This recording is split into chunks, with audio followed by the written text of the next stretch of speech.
Well, this is it, my final video of the year. It's been 12 years and almost 1,000 videos of me and my kids doing reviews for the Wii, Wii U, and now the Nintendo Switch. If you had told me I'd still be doing this 12 years later after I put out the first review of Punch-Out!, I don't think I would have believed you. Now, like always, I like to end this year with the best games I reviewed this year. I reviewed Nintendo Switch games, but this year I also reviewed a classic PC game and sort of a mobile game, as well as those mail order series. I decided to just stick with Nintendo Switch games. But if I was going to pick from the mail order series, I'd say the Postmortem series. That one was really good. If there's a game on here you think that should be here, I probably didn't review it this year, or even at all. I tend to like to do lesser known games, but that doesn't mean I won't go for a mainline Nintendo game, because trust me, there are quite a few on this list. However, I do prefer unknown titles to review. I took a second look at all the games I reviewed, and I went back and thought how much I enjoyed them, and I created my list from that. Now remember, this is a list of the games that I enjoyed reviewing this year. So with that said,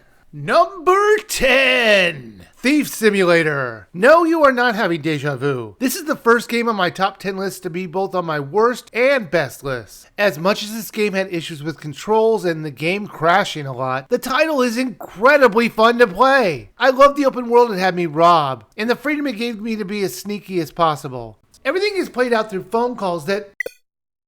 Thief Simulator. Have you ever wanted to rob a house with everything in it? Not again. The phone calls come from a guy named Vinny, who I swear must be watching you 24/7. No matter where you are, if you complete a story mission, he'll know it immediately. So you're trying to pay your debt off to him, and I get that. But I've heard of helicopter parents, but helicopter gangsters? This guy is way too invested in our lives. Sure, it's helpful to get you to understand the basics of how to play, but the way it comes off is not realistic at all. But this, of course, comes from a game where it's totally normal to have every house in the neighborhood robbed multiple times. Number 9.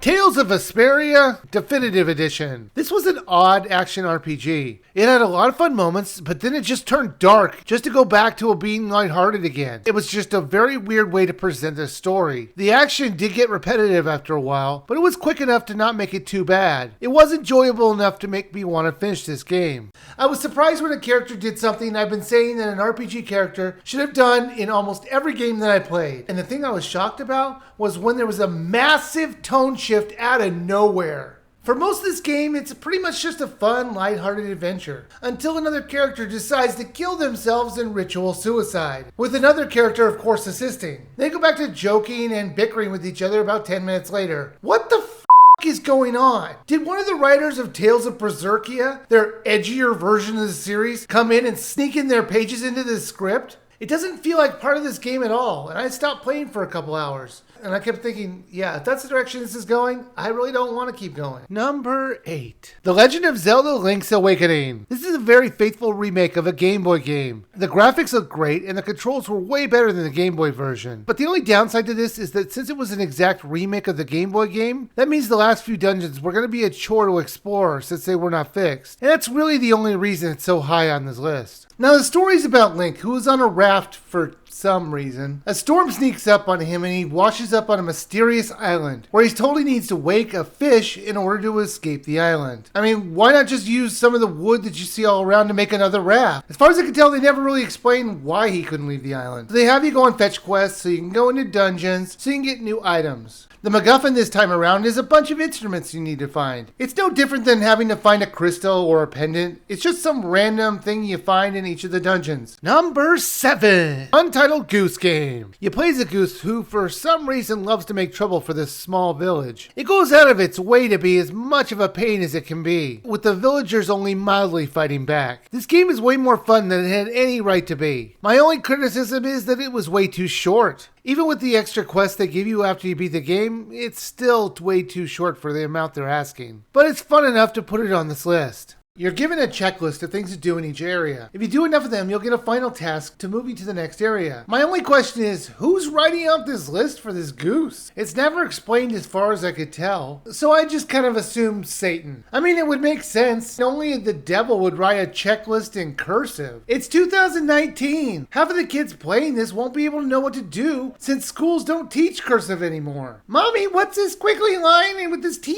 mean? Is this an art project or reading? Number 6. Yoshi's Crafted World. Yoshi games are pretty fun adventures, and this one is no exception. I love the graphical style, as well as the unique replayable nature in the way you can go backwards in the level. The only downside I would say is the fact that you can beat it fairly quickly. I mostly liked the way the character was controlled. It was easy enough to fire off eggs, however, it felt like the other controls were a bit backward. The default controls felt like the jump button should have been used for the tongue attack, and vice versa. And I was happy to see they let you change the control scheme. And that was one of the first things I did after playing one level with those oddly backwards controls. You can get costumes to give yourself extra perks, like defense, which will let you take a couple extra hits. They were funny to wear, and I kept thinking, how comfortable is this for Yoshi to be wearing these things? You think it would just be constantly falling off. I mean, some of them were just super bulky. Number 5. AI the Somanium Files. This was one strange game. You play as a detective trying to solve a murder, and you do this by entering people's dreams. The dream world that you explore is the best parts of this, and as they each had their own unique way of presenting the story. The story did kind of get a little bit clunky in parts, and the last 10 hours of this did kind of go off the rails. In the end it worked though, and it was an interesting story to play. You entered the mind of a person for 6 minutes. Now while I did enjoy these parts, due to the variety and fun of trying different things, the whole concept made me feel a little bit queasy, as the word consent really was not addressed more than once that I can remember. It was kind of like a throwaway line like, don't worry, they once signed a form. I would love to see the waiver on that one. Yeah, it says here that you have the right to mind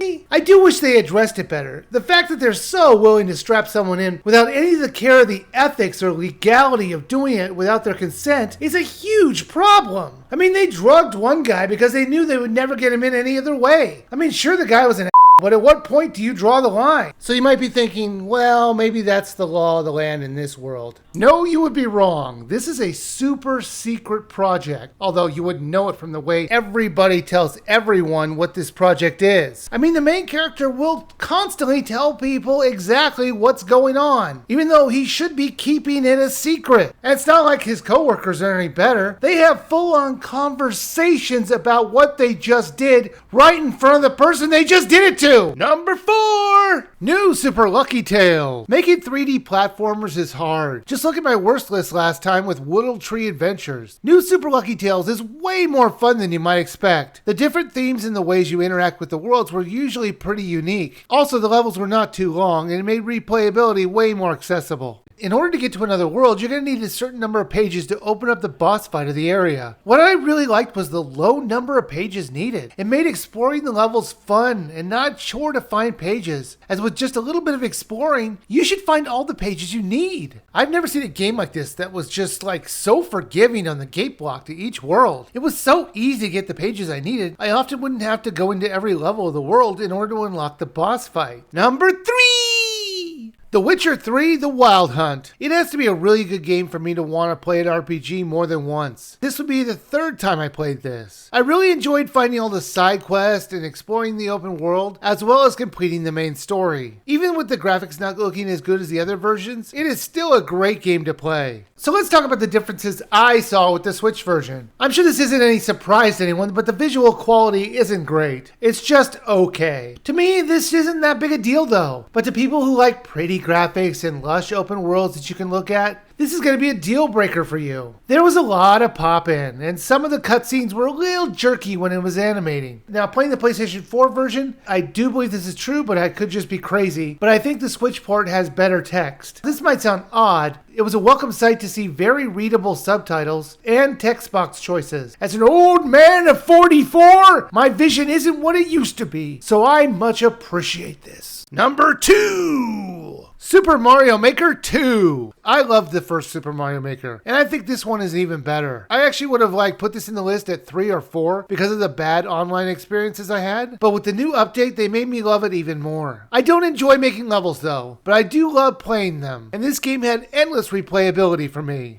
So let's just go ahead and get to the worst thing about this whole package. And I put an asterisk on that statement, as it could be fixed in a patch. That's the multiplayer in this. They let you play against 3 other players in the random multiplayer levels. In theory, that could be pretty good. However, when you actually play with 3 other players, the frame rate drops to unplayable levels. It had to be like 3 or 4 frames a second. Here, take a look.